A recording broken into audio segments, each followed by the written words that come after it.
Okay, so what we have done is we've already measured and we know how long of a load cable we need. I'm going to go with 30 feet, even though I need 25. I'm going to have a few extra feet.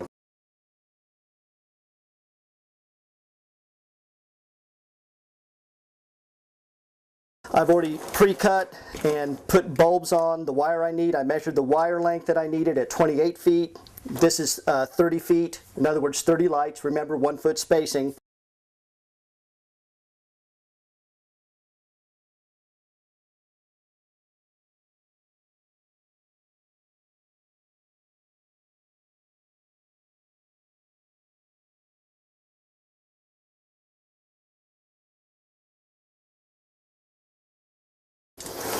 And so I'm just going to join these two together.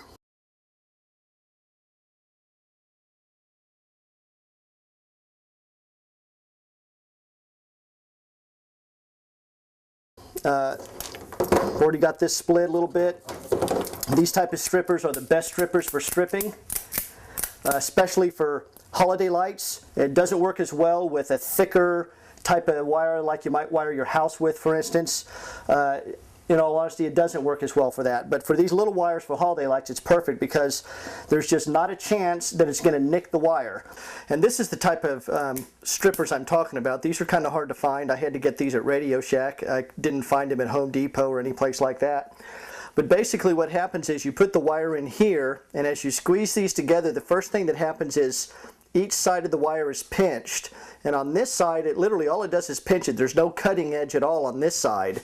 But then on this side over here, there's a little bit of a cutting edge on the top piece. It's not super sharp. It was just enough to kind of cut into the insulation. But then so you squeeze and you pinch, and it starts to cut. And as you go the rest of the way, you squeeze, and you make the final squeeze there. Basically, you just pinch the wire on this side and pull, while this side kind of cuts the insulation and strips it. So with these kind of strippers, it is virtually impossible to nick the wire. When I say nick the wire, I mean actually cut into the metal part of the cable, which that's the part that carries the electricity. And any good electrician will tell you, you never want to cut into the actual metal part of the wire because it reduces its ability to carry electricity.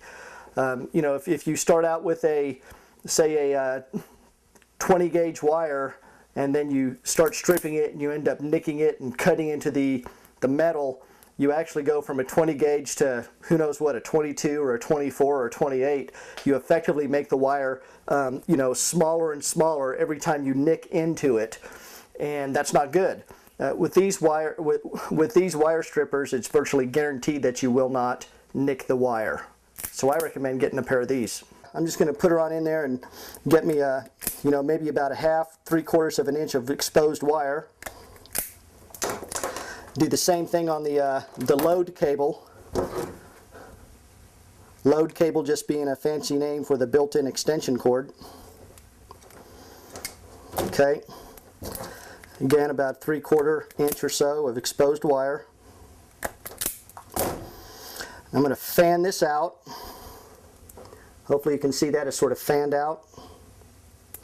So what I do here is by fanning out these wires, it's kind of like this. And so the two wires I'm bringing together are both fanned out. When I bring them together, I kind of mesh them like that and then twist them. So this is basically non-polarized, so you don't have to worry about positive and negative on this part of it. So here I mesh them together, spin it. Now what I like to do is I like to get my cutters and cut off just the very tip of it so that the ends of the wires are all end at the same place. I'm going to use just a regular wire nut. It really is best to use a wire nut that is pre-filled with a silicone or some other kind of waterproofing material. Basically I'm talking about the type of wire nuts that you would use for landscape lighting.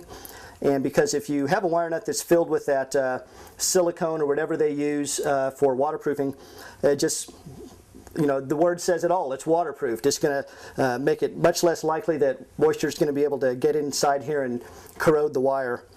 And so, but what I'm going to do is I'm going to use it without, just because I know I can tape it up real well and whatnot.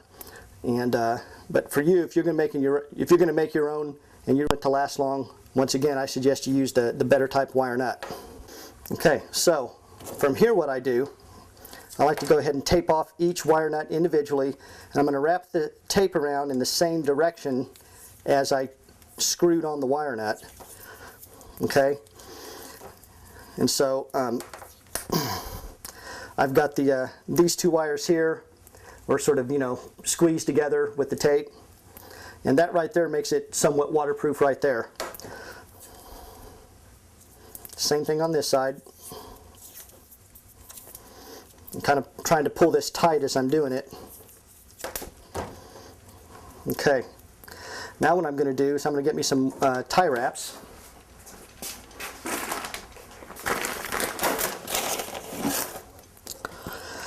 First thing I like to do is I like to put an individual tie wrap right at the base of the wire nut, but still covering the electrical cord. And so what that does is it just sort of pinches those two wires together, but at the same time it's squeezing the tape around it, so it should make it pretty watertight by doing that.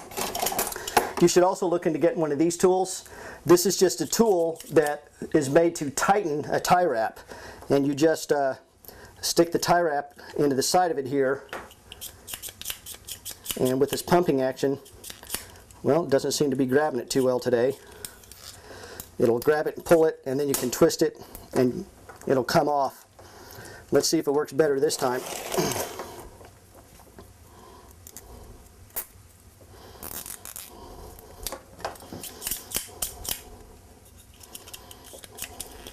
There we go, grabbed it that time. Grab it, pull it, spin it a couple times, and it really tightens that tie wrap nice and makes it easy to cut off the excess. And so now what we have is we have now joined these two cables together. It's a little bit gangly looking. What I'm going to do is I'm going to loop it just like so. I call that a service loop. And what I'm wanting to do is I'm wanting to keep any tension or pressure off of the junction by looping it and putting another tie wrap on it. Now it makes it a little bulky at that one spot. As you're looking at it up close, you think, well, that's going to look kind of bad hanging up on the house with this wrapped up wire. But it's really pretty small. And when you get down on the ground, certainly by the time you're out by the street, you don't hardly see this little spool of wire, especially at night. I mean, at night, really the only thing you see is the light bulbs. So we're going to go ahead and tighten these up. Broke that one. Yeah, sometimes you can over tighten it and just tear the tie wrap apart. So don't over tighten it. You'll get a feel for it after you do a couple. You just want to tighten it enough.